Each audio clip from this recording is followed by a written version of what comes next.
Hello, मेरा नाम है सोमोजीत और आप देख रहे हैं बायोफाई। तो आज जिस चीज़ के बारे में बात करने वाला हूँ उसका नाम है बैक्टीरिया के बारे में। ये बैक्टीरिया चीज़ क्या है? बैक्टीरिया चीज़ क्या है? बैक्टीरिया चीज़ को जानने से पहले मुझे एक चीज़ जानना पड़ेगा। क्या? आर एच हुईटेकर नाम का एक साइंटिस्ट था। क्या नाम था? R H Whittaker. R H Whittaker नाम का एक साइंटिस्ट था। उन्होंने क्या किया था? उन्होंने जितने भी सारे लिविंग ऑर्गेनिज्म है उनको 5 किंगडम में क्लासीफाई कर दिया। मतलब लिविंग ऑर्गेनिज्म मतलब जिसके अंदर लाइफ है, मतलब लिविंग ऑर्गेनिज्म को उन्होंने क्या किया? उन्होंने 5 किंगडम में क्लासीफाई कर दिया। क्या किया? 5 किंगडम। क्या किया? 5 किंगडम में तोड़ दिया। तो क्या क्या था 5 किंगडम? तो 5 किंगडम में पहले ही आता था मोनेरा। उसके बाद क्या आएगा? उसके बाद आएगा प्रोटिस्टा। प्रोटिस्टा के बाद क्या आएगा? प्रोटिस्टा के बाद आ जाता है फंजाई। और फंजाई के बाद आता है प्लांटेई। और प्लांटेई के बाद क्या आता है? एनिमेलिया। एनिमेलिया। ठीक, ऐसे ऐसे आता है। तो इन ग्रुप के अंदर क्या स्पेशल क्या है? जो ये मोनेरा है ना, ये इस यहाँ पे जो इसका सेल, एक सेल बनता है, सेल का एक टाइप है। ये कौन सा सेल का टाइप है? यहाँ पे सिर्फ मिलता है प्रोकैरियोटिक सेल। यहाँ पे सिर्फ क्या मिलता है? Prokaryotic cell. Prokaryotic cell. ठीक। और बाकी जितने सारे हैं ना, प्रोटिस्टा से एकदम एनिमलिया तक, यहाँ पे सिर्फ मिलता है यूकैरियोटिक सेल। ठीक, मतलब सेल का एक टाइप। ये भी समझा देंगे क्या है। अभी अभी समझो ये यहाँ पे ये क्या है? Eukaryotic cell. ठीक, तो मोनेरा में क्या मिलता है? Prokaryotic cell. और यहाँ प्रोटिस्टा से पूरा यहाँ पे एनिमलिया तक मिलता है यूकैरियोटिक सेल। तो जो मोनेरा है यहाँ पे सिर्फ एक ही मेंबर मिलता है, उसका नाम है बैक्टीरिया। यहाँ पे सिर्फ एक ही मेंबर मिलता है। तो एक ही मेंबर को क्या मैं कह सकता हूँ? Sole member. हाँ, यहाँ पे सिर्फ एक ही मिलता है, इसलिए इसका कहते हैं सोल मेंबर, मतलब सिर्फ एक। तो इसका मतलब क्या बाकी में कुछ अलग अलग मिल सकता है? हाँ, अगर मैं प्लांटी के बारे में बात करूँ, प्लांटी को भी अगर हम तोड़ सकते हैं तो ऐसे लिख सकते हैं: एल्गी, ब्रायोफाइट्स, टेरिडोफाइट्स, टेरी टेरिडो टेरिडोफाइट्स, ऐसे ही जिम्नोस्पर्म। जिम्नोस्पर्म के बाद क्या आता है? एंजियोस्पर्म। ठीक, एंजियोस्पर्म।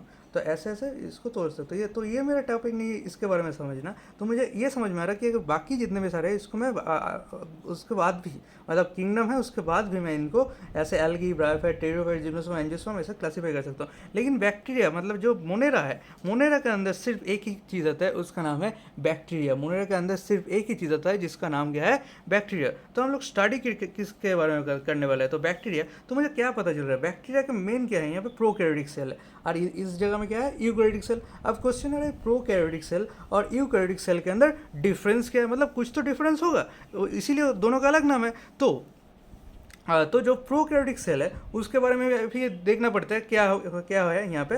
तो जो प्रोकैरियोटिक सेल है, ऐसे एक सेल है। ठीक, ये एक सेल है। मतलब क्वेश्चन ये भी आता है सेल क्या है? सेल बिल्डिंग ब्लॉक्स है। बिल्डिंग ब्लॉक्स मतलब अगर कहीं पर अगर एक सपोज आपको एक वॉल बनाना है, तो वॉल में क्या करेंगे? आप ब्रिक्स को जोड़ते जाएंगे एक के बाद एक के बाद एक के बाद। ऐसे ही जो यूनिट ऑफ द लाइफ है इसे सेल कहते हैं। ठीक, तो ऐसे ही बहुत सारे सेल जोड़ के टिश्यू, बहुत सारे टिश्यू जोड़ के ऑर्गन, बहुत सारे ऑर्गन मिलकर ऑर्गन सिस्टम, मतलब उसके बाद पूरा ह्यूमन या फिर कोई भी एनिमल का बॉडी बनता है। तो सेल का एक यूनिट है, तो मुझे पहले यूनिट के बारे में तो जानना पड़ेगा। तो जो सेल है प्रोकैरियोटिक में, तो हम किस सेल की बात कर रहे हैं? Prokaryotic cell. ठीक, प्रोकैरियोटिक सेल मतलब ही बैक्टीरिया। प्रोकैरियोटिक सेल सिर्फ कहाँ पे मिल रहा है? मैंने आपको दिखाया था सिर्फ बैक्टीरिया में मिलता है। तो ये क्या है? एक प्रोकैरियोटिक सेल है। ठीक, प्रोकैरियोटिक सेल के अंदर उसके अंदर एक फ्लूइड मिलता है, मतलब एक पानी जैसा, हाँ आप कह सकते हैं एक वाटरी फ्लूइड मिलता है। इसका कुछ नाम है, उसका एक नाम देते हैं, उसका नाम बोलेंगे हम साइटोप्लाज्म। साइटोप्लाज्म।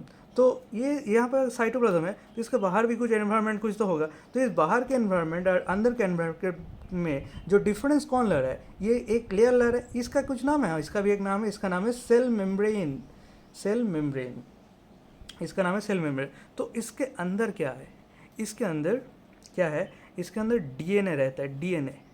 डीएनए क्या है? डीएनए सोचिए, अगर कोई भी ट्रेड मतलब बैक्टीरिया का कैसा बिहेवियर होगा, क्या क्या नहीं होगा, ये सब इसके अंदर स्टोर रहता है। इस चीज़ को डीएनए कहते हैं। आप यहाँ पे देख पा रहे हैं डीएनए, ये जो साइटोप्लाज्म है, साइटोप्लाज्म के अंदर ऐसे ही है डीएनए। तो ये क्या है? साइटोप्लाज्म।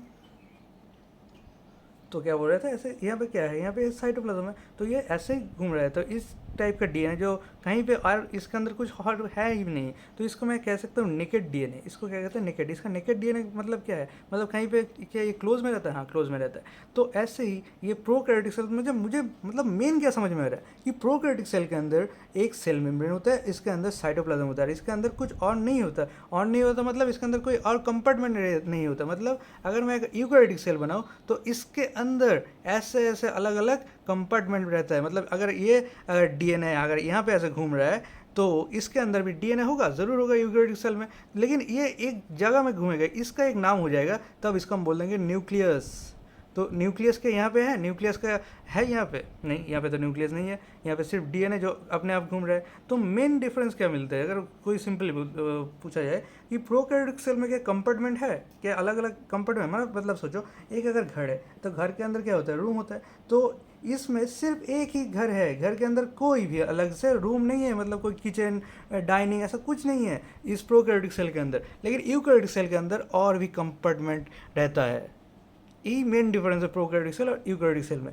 अब अगर मैं पूछा जाए कि प्रोकैरियोटिक सेल और यूकैरियोटिक सेल के प्रोकैरियोटिक सेल की एक ही टाइप का होता है? हाँ, प्रोकैरियोटिक सेल मतलब प्रोकैरियोटिक सेल तो एक ही होता है, लेकिन प्रोकैरियोटिक का भी टाइप होता है। जो प्रोकैरियोटिक में क्या है? बैक्टीरिया। तो प्रोकैरियोटिक में मेन मेंबर क्या है? बैक्टीरिया है ना। तो बैक्टीरिया जो है उस बैक्टीरिया के अंदर भी दो टाइप रहता है। एक को कहते हैं यू बैक्टीरिया और एक को कहते हैं आर्की बैक्टीरिया। यू बैक्टीरिया और एक तो कहते हैं आर्की बैक्टीरिया। ठीक, आर्की बैक्टीरिया।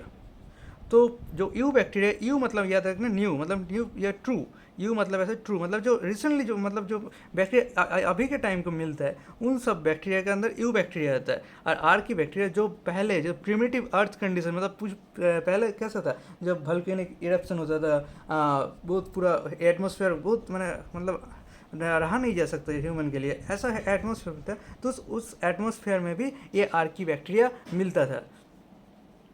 ठीक, तो और एक तो चीज़ आर्की बैक्टीरिया का मिलता था, तो आर्की बैक्टीरिया का इस हैबिटेट में मिल सकता है? नहीं, इस हैबिटेट में अभी आर्की बैक्टीरिया सर्वाइव ही नहीं कर सकते। इसका मतलब क्या है? जो हम लोगों के लिए जो हार्श कंडीशन था पहले, क्या आर्की बैक्टीरिया के लिए वो हार्श कंडीशन था? नहीं, उनके लिए कंफर्टेबल कंडीशन था।